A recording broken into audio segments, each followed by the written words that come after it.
भारतीय संविधान का अनुच्छेद 19A यानी अभिव्यक्ति की स्वतंत्रता से संबंधित यह अधिकार जो प्रत्येक नागरिक को यहाँ प्रदान किया गया है, लगातार सुर्खियों में बना रहता है।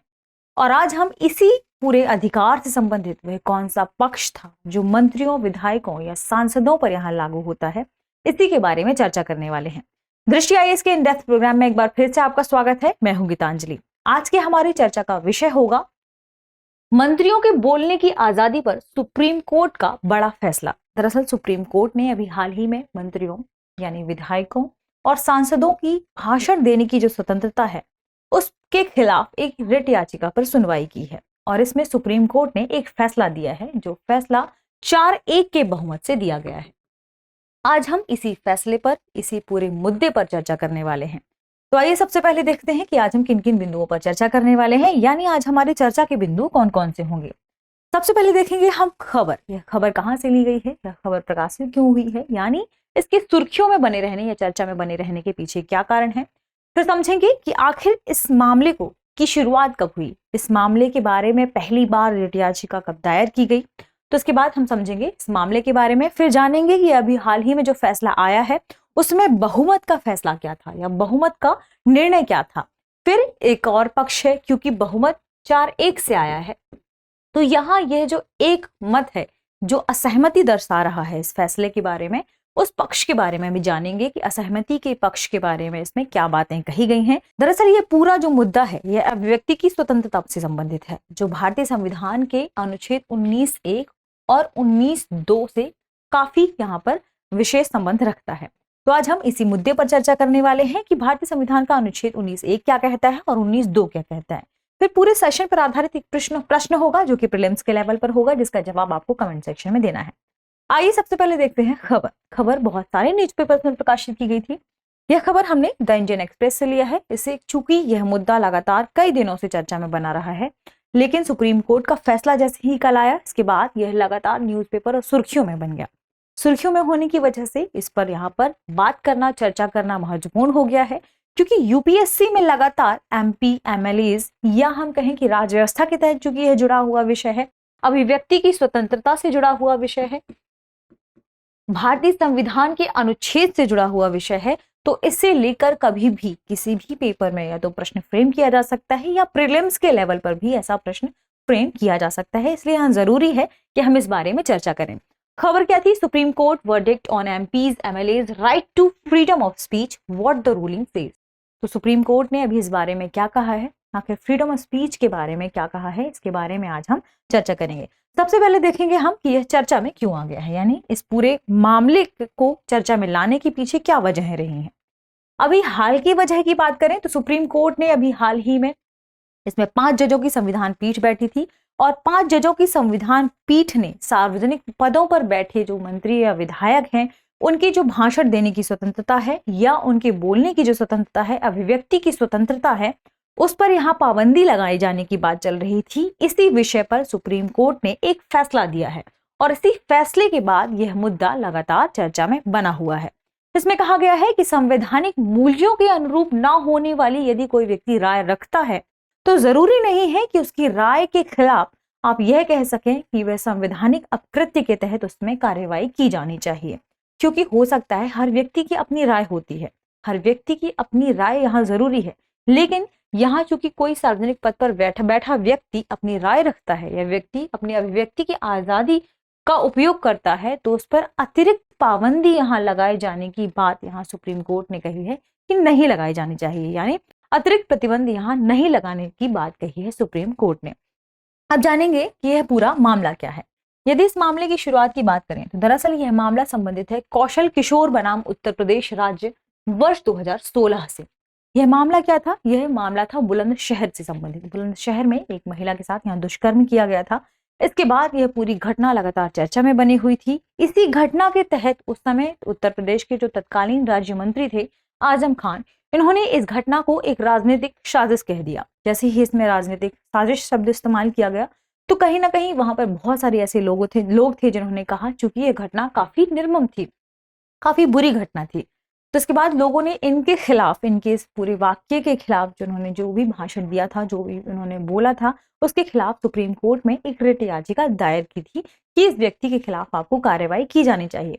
इतनी बेहतरीन, या हम कहें ऐसे सार्वजनिक पद पर बैठा यदि कोई व्यक्ति ऐसी बातें कर रहा है, हेट स्पीच फैला रहा है या कोई अभद्र भाषा का उपयोग कर रहा है, तो इस व्यक्ति को, जो व्यक्ति की आजादी है, इस पर प्रतिबंध लगाना चाहिए। इसके बाद ही सुप्रीम कोर्ट में जब यह रिट याचिका दायर की गई, उसके बाद यह पूरा मुद्दा चर्चा में आ गया। इसके बाद हम बात करेंगे अभी हाल ही में जब सुप्रीम कोर्ट ने इस पर सुनवाई की, तो सुनवाई के बाद बहुमत का फैसला क्या था। दरअसल हम सभी जानते हैं 5 जजों की संविधान पीठ बैठी थी और 4-1 के बहुमत से यह फैसला आया है। 4-1 के बहुमत में क्या कहा गया?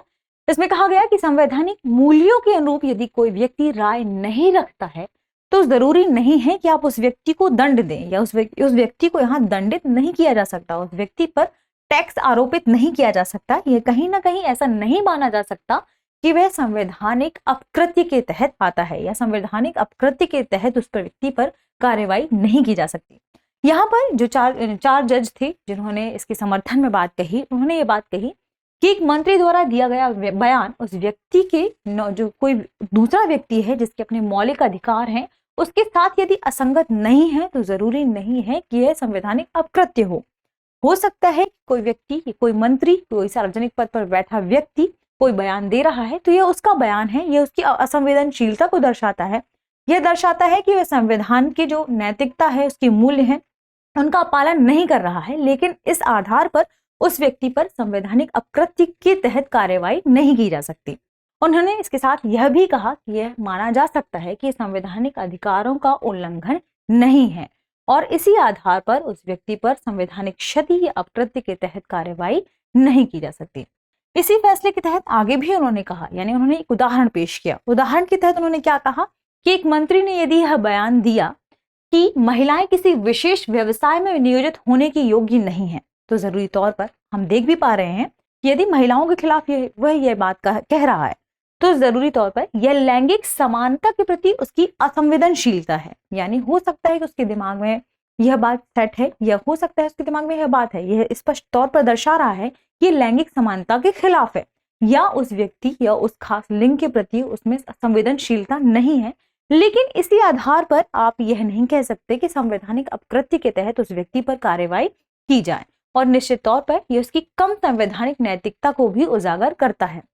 लेकिन इन्हीं आधार पर आप संवैधानिक अपकृत्य के तहत कार्रवाई नहीं कर सकते हैं, ना ही उसी आधार पर उस व्यक्ति को दंड दे सकते हैं। आप दंड कब दे सकते हैं उस व्यक्ति को, या उस व्यक्ति के तहत संवैधानिक अपकृत्य करके कार्रवाई कब कर सकते हैं, जब उसका यह वाक्य, उसके जो वाक्य है वो उसकी कार्रवाई में अनुवादित हो जाए, यानी वही कार्य वह करने लगे। किसी व्यक्ति को उसके उस वाक्य के बाद चोट पहुंचे, हानि पहुंचे, किसी प्रकार का उस व्यक्ति के साथ ऐसा कार्य हो जिसका परिणाम उस व्यक्ति को नुकसान के रूप में यहाँ भुगतना पड़े, तब उस व्यक्ति पर संवैधानिक अपकृत्य के तहत करके कार्रवाई की जा सकती है। इसके साथ ही उन्होंने कहा कि इन कार्यों या चूक को परिभाषित करने के लिए एक उचित कानूनी ढांचे की आवश्यकता है, यानी एक ऐसा कानूनी ढांचा होना चाहिए जो यह तय करे कि ये चीजें संवैधानिक अपकृत्य के तहत कार्रवाई योग्य हैं। यानी कोई व्यक्ति यदि अपनी भाषण या अभिव्यक्ति की स्वतंत्रता का इस्तेमाल करता है, चाहे विधायक हो या सांसद, तो केवल इसी आधार पर उन पर कार्रवाई नहीं की जानी चाहिए, पहले जांच की जानी चाहिए। एक निश्चित कानूनी ढांचा होना चाहिए जो इस बात की पुष्टि करे कि ये सभी मामले, ये सभी कार्य, ये सभी बोलने वाली जो भाषाएं हैं, भड़काऊ भाषण है या कहें कि हेट स्पीच है, ये इन चीजों के अंतर्गत आती हैं। इन्हीं आधार पर संवैधानिक कार्रवाई की जा सकती है। यदि बयान सरकार के दृष्टिकोण के अनुरूप नहीं है तो ऐसा माना जाना चाहिए कि वह उस व्यक्ति की पर्टिकुलर उस व्यक्ति की जिम्मेदारी है, यह उसकी व्यक्तिगत राय है, ना कि सरकार की। ये तो हमने बात की बहुमत इस बारे में क्या कहता है। अब हम जानेंगे असहमति के मुद्दे क्या हैं, यानी असहमति के पक्ष में क्या बातें कही हैं। तो दरअसल चूंकि 4-1 के हिसाब से बहुमत था, तो जो एक न्यायाधीश थे इसमें, न्यायमूर्ति BV नागरत्ना, इन्होंने अपना अलग फैसला दिया। इन्होंने क्या बात कही? इन्होंने कहा कि बोलने और व्यक्ति की स्वतंत्रता एक बेहद जरूरी अधिकार है।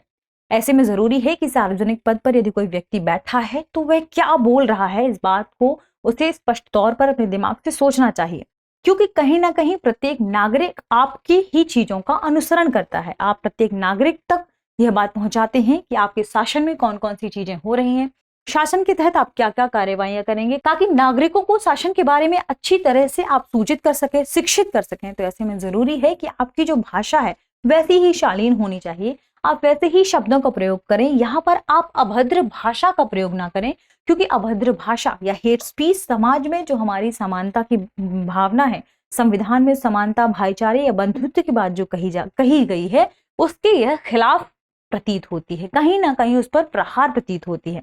ऐसे में इन सभी मुद्दों पर जो सार्वजनिक पदों पर बैठे व्यक्ति हैं, उन्हें यहाँ पर शालीन और सभ्य भाषा का इस्तेमाल करना चाहिए, क्योंकि कहीं ना कहीं लोग इस चीज का अनुसरण करते हैं। इसके साथ ही उन्होंने यह भी कहा कि इसकी जांच के लिए कि किन आधारों पर कार्रवाई की जानी चाहिए, एक निश्चित दिशा निर्देश और कानूनों का एक ढांचा होना चाहिए। संसद को ऐसे ढांचे बनाए जाने की जरूरत है। संसद ऐसे नियमों को बनाए, ऐसी कानूनी या दिशा निर्देशों को बनाए कि इन्हीं के आधार पर कोई व्यक्ति यहाँ पर स्पीच दे सकता है और हेट स्पीच को कैसे रोका जाए, ऐसी अभद्र भाषा, ऐसी अभद्र टिप्पणियों को यहाँ कैसे रोका जाए। इसके साथ ही उन्होंने यह भी कहा कि यदि कोई मंत्री विधायक किसी खास सरकार के पक्ष में बोल रहा है, तो कहीं ना कहीं परोक्ष रूप से सरकार भी उसकी भाषण के लिए जिम्मेदार मानी जानी चाहिए। अब यहाँ पर महत्वपूर्ण क्या है, चूंकि पूरा विषय भारतीय संविधान के अनुच्छेद 19(1) पर आधारित है, अभिव्यक्ति की स्वतंत्रता पर आधारित है। यहाँ पर वाक और अभिव्यक्ति की स्वतंत्रता काफी महत्वपूर्ण हो जाती है। साथ ही भारतीय संविधान का आर्टिकल 19 भी यहाँ महत्वपूर्ण हो जाता है, 19(1) और 19(2). तो अब हम बात करेंगे कि भारतीय संविधान के अनुच्छेद क्या कहते हैं। यदि हम भारतीय संविधान के अनुच्छेद 19(1) के बारे में बात करें, तो यहाँ पर बोलने और अभिव्यक्ति की स्वतंत्रता की बात कही गई है। क्या कहता है यह पूरा आर्टिकल, यह पूरा अनुच्छेद क्या कहता है कि प्रत्येक नागरिक को भाषण द्वारा, लेखन, मुद्रण, चित्र या किसी अन्य तरीके से स्वतंत्र रूप से किसी के विचारों और विश्वासों को व्यक्त करने का अधिकार है। भारतीय संविधान का आर्टिकल 19(1) यह कहता है। इसके साथ ही भारतीय संविधान का अनुच्छेद 19(2) क्या कहता है कि आपको ये सभी अधिकार प्रदान तो किए गए हैं, लेकिन राज्य यहाँ पर कुछ मामलों में आपकी स्वतंत्रता पर प्रतिबंध भी लगा सकता है। यानी भारतीय संविधान का आर्टिकल 19(2) क्या कहता है कि इसके आधार पर राज्य को व्यक्ति की स्वतंत्रता पर उचित प्रतिबंध लगाने का अधिकार है। अब यहाँ पर ये उचित प्रतिबंध किन आधारों पर लगाया जा सकता है, यानी ये युक्तियुक्त निर्बंधन क्या है, इनके बारे में हम चर्चा करेंगे। तो यहाँ युक्तियुक्त निर्बंधनों के तहत कौन कौन सी चीजें शामिल की गई हैं। पहला, भारत की सुरक्षा और संप्रभुता, यानी यदि कोई विषय, कोई बात भारत की सुरक्षा और संप्रभुता से संबंधित है, भारत की अखंडता से संबंधित है, हमारे देश की सुरक्षा से संबंधित है, तो ऐसी मामलों पर आप पर अभिव्यक्ति की स्वतंत्रता पर पाबंदी लगाई जा सकती है। आप इस बारे में फिर बोल नहीं सकते, यानी इस बारे में आप कहीं भी अभिव्यक्ति नहीं कर सकते। इसके साथ ही मानहानि, अपराध उद्दीपन के संदर्भ में भी यही चीज लागू होती है। विदेशी राज्यों के साथ मैत्रीपूर्ण संबंध के बारे में भी यही बातें की गई हैं। यदि आप किसी दूसरे देश के साथ मैत्रीपूर्ण संबंध रखना चाहते हो, किसी दूसरे देश के साथ आपका मैत्रीपूर्ण संबंध है, तो आप ऐसे मामलों को भी बाहर उजागर नहीं कर सकते हैं। इन आधार पर आप पर रिस्ट्रिक्शंस लगाए जा सकते हैं, बोलने पर या व्यक्ति पर रिस्ट्रिक्शंस लगाए जा सकते हैं।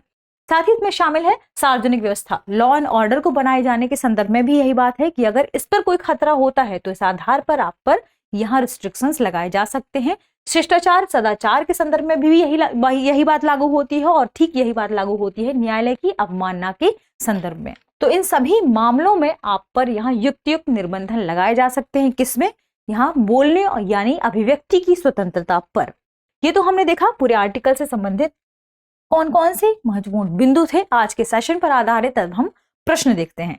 प्रश्न क्या है, निम्नलिखित में से क्या संविधान के अनुच्छेद 19(2) के अंतर्गत युक्तियुक्त निबंधनों में शामिल नहीं है? ऑप्शन क्या है? मंत्रियों की अवमानना, विदेशी राज्यों के साथ मैत्रीपूर्ण संबंध, सार्वजनिक व्यवस्था, शिष्टाचार और सदाचार, यानी शिष्टाचार या सदाचार। अब आपको कमेंट सेक्शन में बताना है इस प्रश्न का सही जवाब क्या है। तो यही था हमारा आज का सेशन। मिलते हैं एक नए विषय के साथ, नए सवाल के साथ। तब तक पढ़ते रहिए, रिवीजन करते रहिए। शुक्रिया।